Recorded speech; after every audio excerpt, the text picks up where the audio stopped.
በዕለት ሰምተናል። በተለይ እንግዲህ ትላንትና ራሱን እንደሳተ አይተን ነበረ። በሱ ጉዳይ ላይ አዳዲስ ነገሮች አሉ። በተለይ እጅግ በጣም ብዙ ነገሮችም ተሰምቷል። በዚህ ጉዳይ በደንብ አድርጌ በዚህ ቪዲዮ የምነግራችሁ ይሆናል። እንግዲህ ለዚህ ቻናል አዲስ ከሆናችሁ ከወዲሁ ሰብስክራይብ ማድረግ እንዳይረሳ።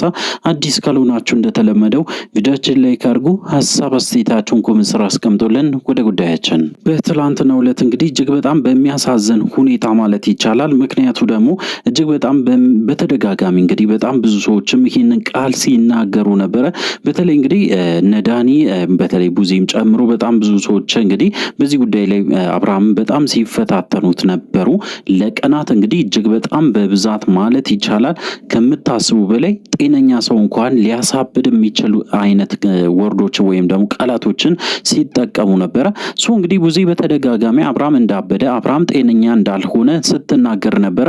ትላንትና ደግሞ እንግዲህ ያው እንዳያችሁት ዴቭ በተደጋጋሚ ማለት ይቻላል እንግዲህ አብርሃም ብቻውንም ሲያናግረው ጤነኛ አይደለክም፣ ደና አይደለክም ብሎ በግልጽ ሲናገር ሰምተናል። ይሄ ነገር የሆነ ነገር ይዞ ሊመጣ ይችላል ብለንም ከዚህ በፊት ስንናገር ነበር። በተለይ በአብርሃም ጤንነት እጅግ በጣም ከባድ ነገሮች ሊፈጠሩ ይችላሉ። ምክንያቱ ደግሞ እነዚህ ሰዎች እንግዲህ ጤነኛ የሆነ ሰው ራሱ ያሳብዳሉ። አብዛኛው ሰውም እንግዲህ እንዲያብዱ ወይም ደግሞ እንግዲህ በተለይ አብርሃም እንዲያብድ ይፈልጋሉ ይመስለኛል።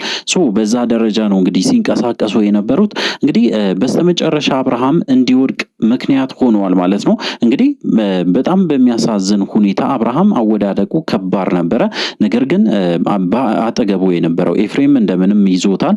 በዛን ሰዓት እንግዲህ የተፈጠረውን ለማመን የሚከብድ አይነት ነገር ሊፈጠር ይችል ነበረ። አሁን ላይ አብርሃም እንደነቃና ሆስፒታል ውስጥም እንደነበረ መረጃዎች ደርሶኛል ማለት ነው። አሁንም ስቲል እንግዲህ እየተጨቃጨቁ ነው። በጣም በሚያሳዝን ሁኔታ ከሩታ ጋራም በጣም ጭቅጭቅ ውስጥ ገብቶ ነበሩ። ምክንያቱ ደግሞ አሁንም አንድና አንድ ነው አላማቸው። ወደ ቡዜ ቤት ሊወስዱት ይፈልጋሉ። እዛም እንግዲህ ትሪት ሊያረጉት ይፈልጋሉ። አብርሃም ወደ ቡዜ ቤት መሄድ አለበት ብሎ እንግዲህ ግርግር ፈጥሯል። አብዛኞቻችሁ እንደተናገራችሁት ከዚህ በፊትም ወደ ቡዜ ቤት ቢሄድ ፍጹም ጤነኛ አይሆንም አብርሃም። ምክንያቱ ደግሞ 1 2 3 4 ብላችሁ እንግዲህ ተናግራችኋል። የራሳችሁን ሐሳብ ሰጣችኋል። እኔም እንግዲህ በዚህ አጋጣሚ የራሴን ሐሳብ ለመስጠት እፈልጋለሁ። ወደ ቡዜ የማይሄድበት ቦታ ወይም ደግሞ ወደ ቡዜ ቤት ሄዶ ምን ሊፈጠር ይችላል የሚለውን ነገር ስነግራችሁ በመጀመሪያ ደረጃ እንግዲህ ያው ሄርሜላ አለች። ሄርሜላ ካለች ነገር ተበላሸ ማለት ነው። ሄርሜላ እንግዲህ ከቡዜ ቤት አጠፋም። ያው ታውቃላችሁ። በተለይ ሰሞኑ እንግዲህ ያው ቡዜ ጋራ ያላት ግንኙነት እጅግ በጣም በሚገርም ሁኔታ ተጠናክሮ ቀጥሏል ማለት ነው። እሱ ብቻ አይደለም እንግዲህ እሷ ብቻ ሳትሆን ያው እንደምታውቁ ዳኒም ጭምር ይገኛል ማለት ነው። እነዚህ ሰዎች እንግዲህ ለአብርሃም ምንም አይደሉም። በዚህ ሰዓት በተለይ ለአብርሃም ጤንነት እስከሚታሰብ ወይም ደግሞ እስከ ማሰብ ደረጃ ድረስ ከደረሱ በተለይ እነ ቡዜ በዚህ ደረጃ እነዚህን ሰዎችን ጠርቶ ወይም ደግሞ ከአብርሃም ጋር ማገናኘታቸው ትክክል ነው ተገቢ ነው ብዬ አላስብም። እንግዲህ እነሱ ናቸው የሁሉ ነገር የፈጠሩት። አሁንም በተደጋጋሚ የምነግራችሁ ነገር በፍጹም ጤነኛ እንዲሆን ከፈለጋችሁ አብርሃምን ከነዚህ ሰዎች ማራቅ አለባችሁ ብዬ ነው የማስበው። በተለይ እንግዲህ ምንም ቢሆን ቡዜንም ዴቭንም ብንቀበለው እንኳን ነገር ግን እነዚህን ሁለቱን ሰዎች በተለይ ያው እንደምታውቁ ዳኒ በዛም ልክ እንግዲህ ያው አለች። በተለይ ሄርሜላ ደግሞ በተደጋጋሚ ብዙ ነገሮች ስታደርግም ስለነበረ ዳኒም እንደዛው በጣም በማሽቃበጥ እንጂ ምንም አብርሃም ጋር የረዳውም አድርጎለትም የሚያውቅ ምንም ነገር ስለሌለ አስፈላጊ አይደሉም ማለት ነው እነዚህ ሰዎች። እንግዲህ ይሄ ነገር በቤተሰብ ጉዳይ ከተያዘ ወይም ደግሞ እንደ ቤተሰብ ከተጨነቃችሁ እንደ ቤተሰብ በተለይ አብርሃም ጤንነቱ ያሳስበናል ያስጨንቀናል ብላችሁ ካሰባችሁ ለአብርሃም ቅድሚያ መስጠት አለባችሁ እንጂ ሄርሜላን አንጠልጥላችሁ መምጣታችሁ ተገቢም ነው ብዬ አላስብም። አሁንም በተደጋጋሚ የምነግራችሁ የአብርሃም ጤንነት የሚያሳስባችሁ ከሆነ ሄርሜላን ከራሳችሁ አርቁ። እሱ ብቻ አይደለም ዳኒንም ጭምር ወደዚህ ህይወት እንዳታስገቡ። ምክንያቱ ደግሞ እነሱ የበለጠ ነገሩን እንዲከር እያደረጉ ነው እንጂ አንድም አንድም ቀን ተረጋግቶ ለማውራት ወይም ደግሞ አብርሃምም ወደ ራሱ እንዲመለስ ለማድረግ አልቻሉም። እንግዲህ በጣም ብዙ ነገሮችን ሰምቻለሁ። በተለይ እንግዲህ ሕክምናም ጭምር እንደሚያስፈልገው አብርሃም በትክክል ሕክምና እንደሚያስፈልገውም ጭምር ሰምቻለሁ። ምክንያቱ ደግሞ እንግዲህ እጅግ በጣም የተወሳሰበ ጤንነት ውስጥ ነው ያለው አብርሃም። ከልክ በላይ መጨነቅ፣ ከልክ በላይ እንግዲህ መጨናነቅ ነገር ውስጥ ገብቷል። እጅግ በጣም በሚያሳዝን ሁኔታ እንግዲህ በተደጋጋሚ ከዚህ በፊት ተናግሬ ነበረ። እንደዚህ አይነት ነገሮች ሊከሰቱ ይችላሉ። በተለይ አብርሃም ራሱን ስቶ ሲወድቅ ይሄ የመጀመሪያ ጊዜ አይደለም። ከዚህ በፊትም ድሮም እንግዲህ በጣም ብዙ ጊዜ ማለት ይቻላል አብርሃም ከልክ በላይ ሲጨነቅ ራሱን ይስት ነበረ። አሁንም ያ ነገር ተፈጥሯል። እሱ ብቻ አይደለም እንግዲህ ዛሬ ደግሞ እጅግ በጣም በሚያሳዝን ሁኔታ አብርሃም ላይ ጉዳትም ለማድረስ ሞክሮ እንደነበሩ ከዚህ በፊትም አንዳንድ መረጃዎች እየወጡ ይገኛሉ። እንግዲህ ምንድነው ያሰቡት እነ ሄርሜላ ምንድነው ያቀዱት? እያንዳንዱ ነገሮች እንግዲህ እጃችን ላይ እየደረሰ ነው። ሄርሜላን በቅርቡ እንደምትዋረድ በሙሉ ተስፋ ለመናገር ሞክራለሁ።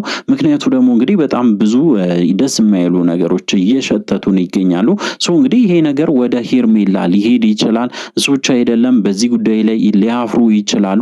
ባደረጉት ነገር በጣም ሊጸጽታቸው ይችላል። በተለይ እንግዲህ ዴቭና ቡዜ እጅግ በጣም ሊያፍሩ ይችላሉ።